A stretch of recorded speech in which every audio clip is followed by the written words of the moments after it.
Hello बच्चा party, क्या हालचाल। उम्मीद करते हैं आप सभी लोग अच्छे होंगे। आज हम आपके लिए लेके आए हैं संबंध और फलन 11th का सेकेंड चैप्टर है, जबकि 12वीं का फर्स्ट चैप्टर है।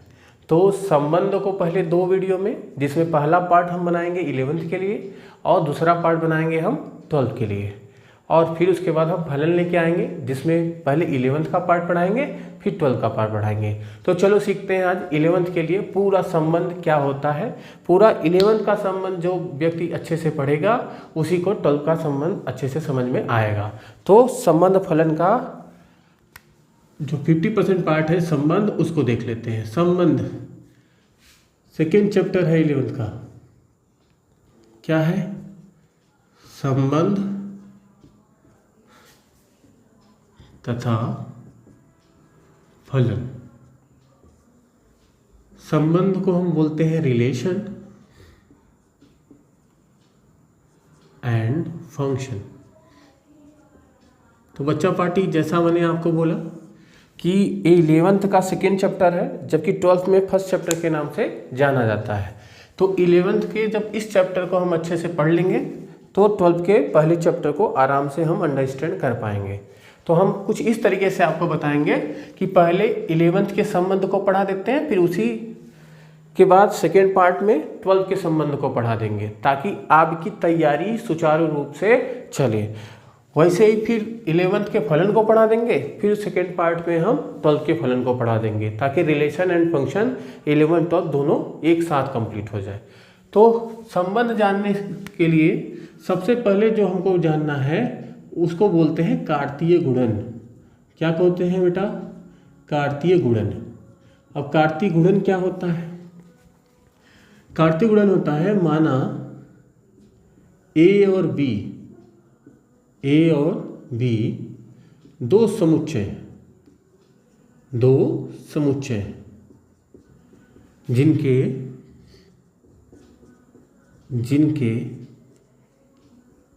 कार्तीय गुणन को A क्रॉस B से प्रदर्शित करते हैं। A क्रॉस B से प्रदर्शित करते हैं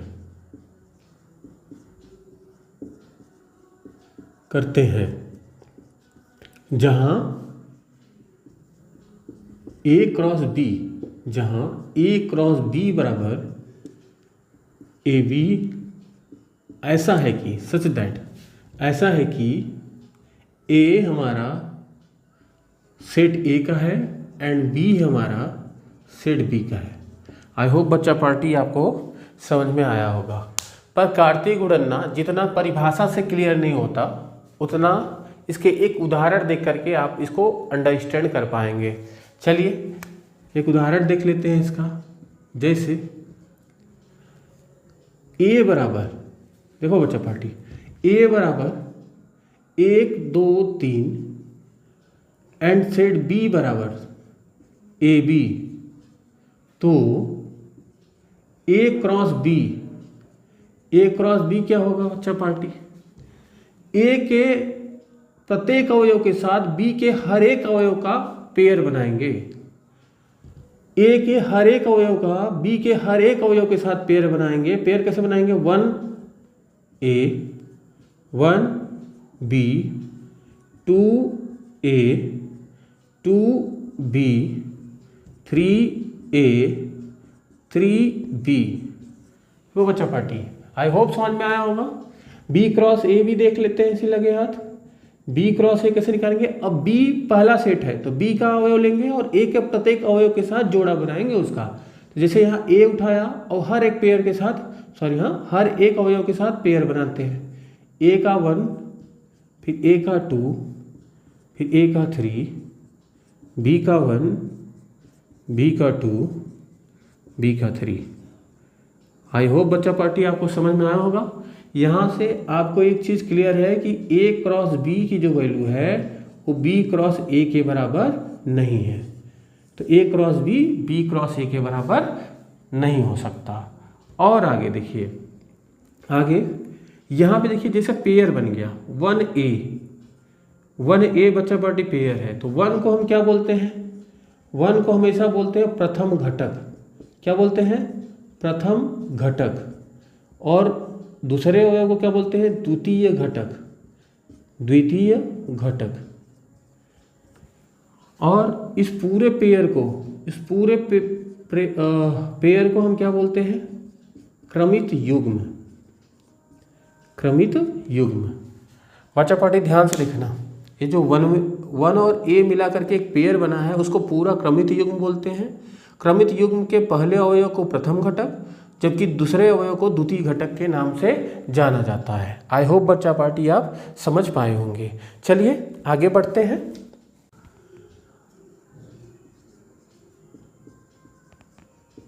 संबंध क्या होता है बच्चा पार्टी?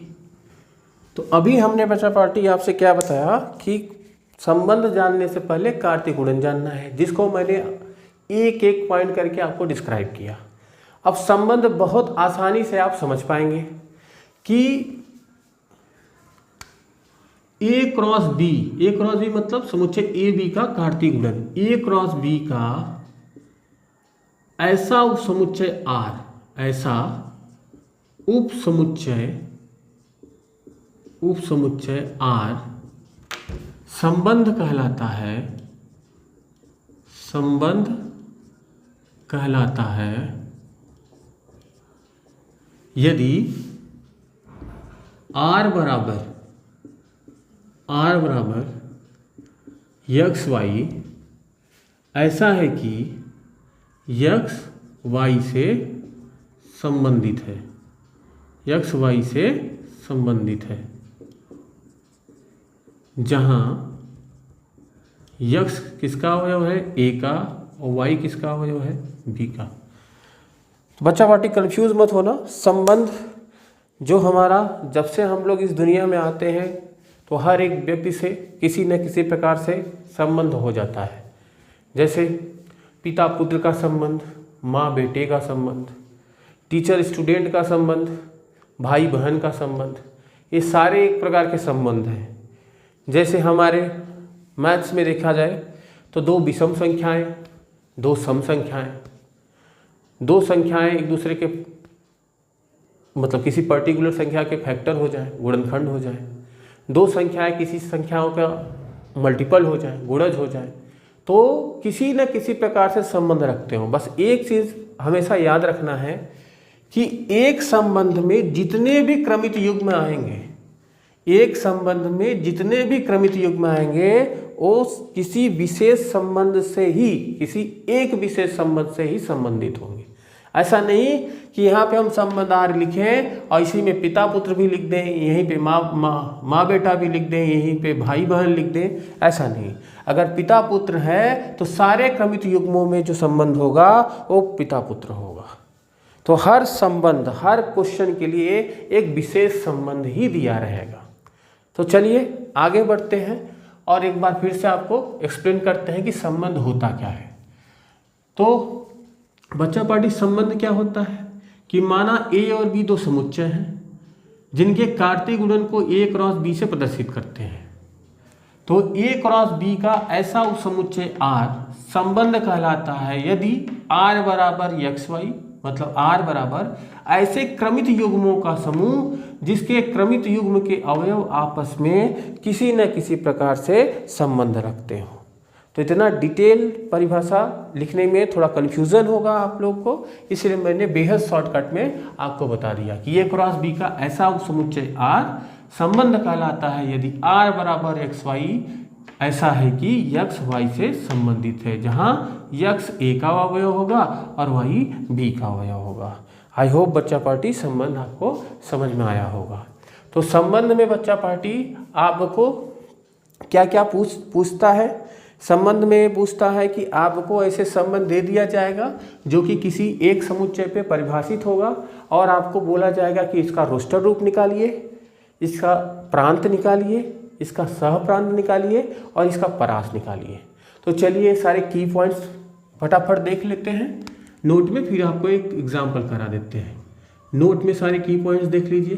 पहला की पॉइंट्स क्या है कि प्रांत किसे कहते हैं, प्रांत क्या होता है, संबंध का प्रांत क्या होता है। तो प्रांत क्या होता है कि संबंध आर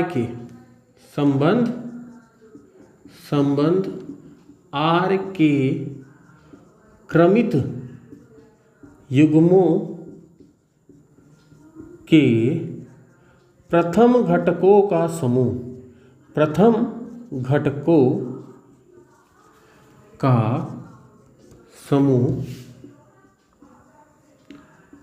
प्रांत कहलाता है। क्या कहलाता है? प्रांत कहलाता है। किसका प्रांत? संबंध का प्रांत कहलाता है। क्या बोला बच्चा पार्टी? कि जैसे ये x y है तो यहाँ पे जो x वाला पार्ट हुआ, हर एक क्रमित युग्म के पहले अवयव प्रथम घटकों का जो समूह होगा वही क्या कहलाएगा? प्रांत कहलाएगा। नंबर 2 बच्चा पार्टी सहप्रांत। क्या बोलते हैं? सहप्रांत। सहप्रांत क्या होता है उसे देख लेते हैं। तो बच्चा पार्टी संबंध आर जिस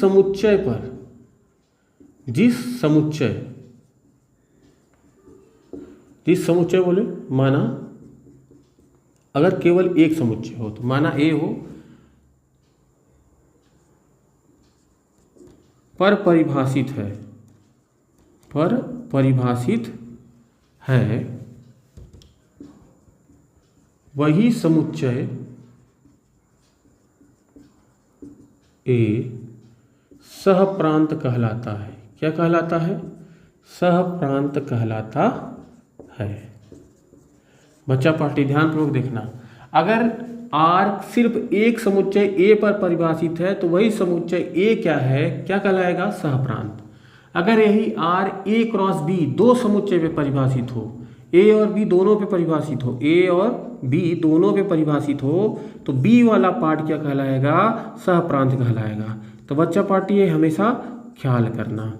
मैंने क्या बोला कि अगर R सिर्फ एक समुच्चय A पे परिभाषित है, एक समुच्चय बोले A, तो A क्रॉस A की बात हो रही है। अगर A क्रॉस A की बात हो रही है तो उसको हम क्या बोलते हैं? सहप्रांत। हाँ, अब अगर यही A क्रॉस B दो समुच्चयों पे परिभाषित है तो हमेशा जो दूसरा समुच्चय होता है वही उसका क्या कहलाता है? सहप्रांत कहलाता है। और एक पॉइंट और है जिसको हम देख लेते हैं फट से। तीसरा है परास या परिसर। परास या परिसर क्या होता है इसको भी देख लेते हैं। कि जैसे हमने प्रांत में देखा कि संबंध आर के क्रमित युग्मों के प्रथम घटकों का समूह प्रांत कहलाता है, ठीक उसी प्रकार से संबंध आर के द्वितीय घटकों का समूह, किसके? द्वितीय घटकों का समूह परास या परिसर कहलाता है। किसका? संबंध का। परास या परिसर कहलाता है। चलो बच्चा पार्टी नोट नंबर 4, माना समुच्चय A में अवयवों की संख्या कितनी है? यम, तथा समुच्चय B में अवयवों की संख्या कितनी है? n। तो ध्यानपूर्वक देखना होगा। तो A क्रॉस B के कुल अवयवों की संख्या, A क्रॉस B के कुल अवयवों की संख्या हो जाएगी m क्रॉस n, तथा A क्रॉस B के कुल संबंधों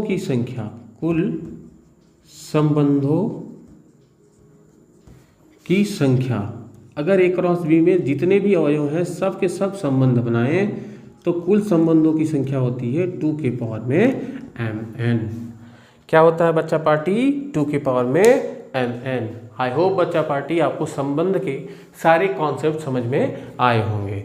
अब चलते हैं इसके एक न्यूमेरिकल लेते हैं, एक क्वेश्चन लेते हैं और इस सारे पॉइंट को वहाँ पे एक एक करके सॉल्व करके आपको और अच्छे तरीके से समझाते हैं। तो बच्चा पार्टी आपके सामने जो क्वेश्चन है उसमें क्या दिया गया है कि समुच्चय A इक्वल टू एक समुच्चय दिया है, पर एक संबंध R इस प्रकार परिभाषित है कि R बराबर एक्स वाई, ऐसा है कि सच दैट, ऐसा है कि 3x माइनस वाई बराबर 0। जो x और y में संबंध है वो ऐसा है कि 3x माइनस वाई बराबर 0, जहाँ x y दोनों एक ही होंगे। तो R का रोस्टर रूप, प्रांत, सहप्रांत तथा परिसर ज्ञात कीजिए। अभी ये सारे पॉइंट मैंने पीछे आपको एक एक करके पॉइंट आउट करके समझाए हैं। तो चलिए इसको लगाते हैं और समझते हैं, एकदम 100% सारी चीज़ें क्रिस्टल और क्लियर करते हैं। पहले दिया है समुच्चय ए, कितना दिया है? 1 2 3 4 5 6 7 8 9 10 11 12 13 और 14। और संबंध R कितना दिया है?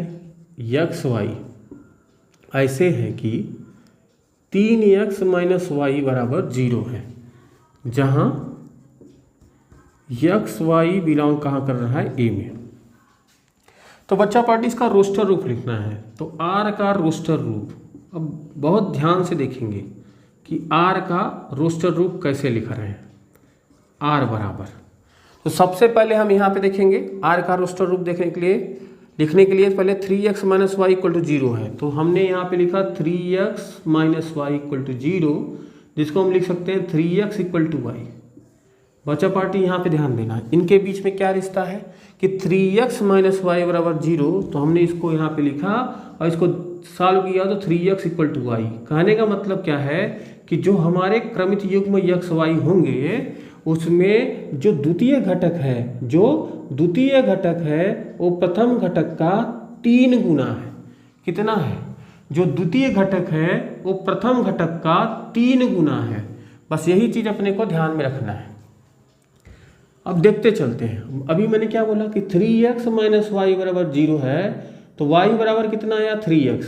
मतलब x की वैल्यू हम रखते जाएंगे तो y की वैल्यू उसकी 3 गुना बनती जाएगी। यही संबंध है इसमें। तो चलिए पेयर बनाते हैं।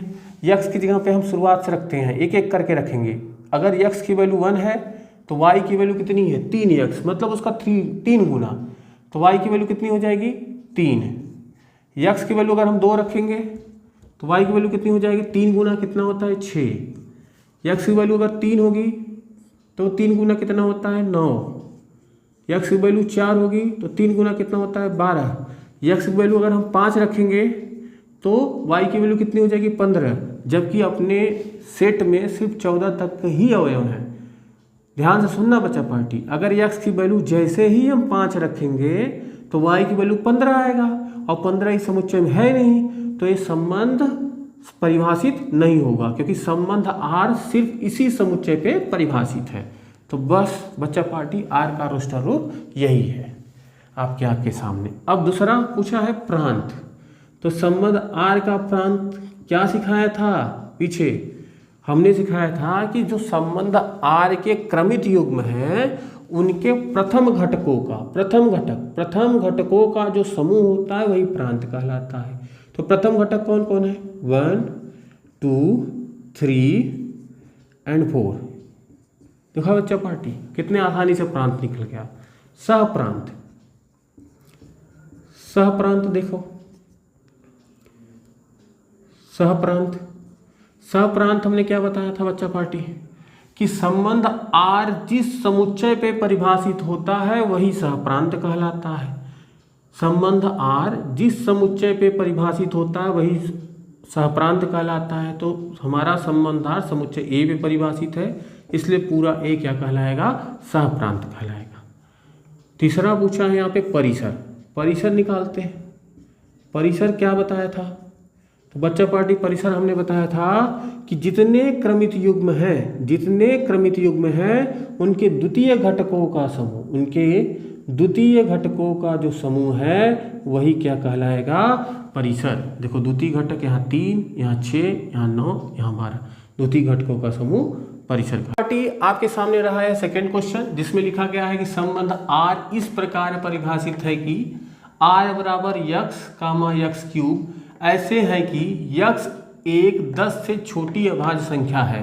तो आर का रोस्टर रूप, प्रांत तथा परिसर ज्ञात कीजिए। चलिए बच्चा पार्टी देखते हैं इसे। तो सबसे पहला जो इसका की पॉइंट्स है कि यक्स हमारा 10 से छोटी अभाज्य संख्या है। तो यक्स हमारा 10 से छोटी अभाज्य संख्या, तो सबसे पहले हम ये जान लेते हैं कि 10 से छोटी अभाज्य संख्या कौन कौन सी है। 10 से छोटी अभाज्य संख्या मान लेते हैं कौन कौन है, क्या कौन कौन सी होती है। 2 होता है, 3 होता है, 5 होता है और 7 हो सकता है। चलो इसी की सहायता से आर का रोस्टर रूप, आर का रोस्टर रूप निकालते हैं।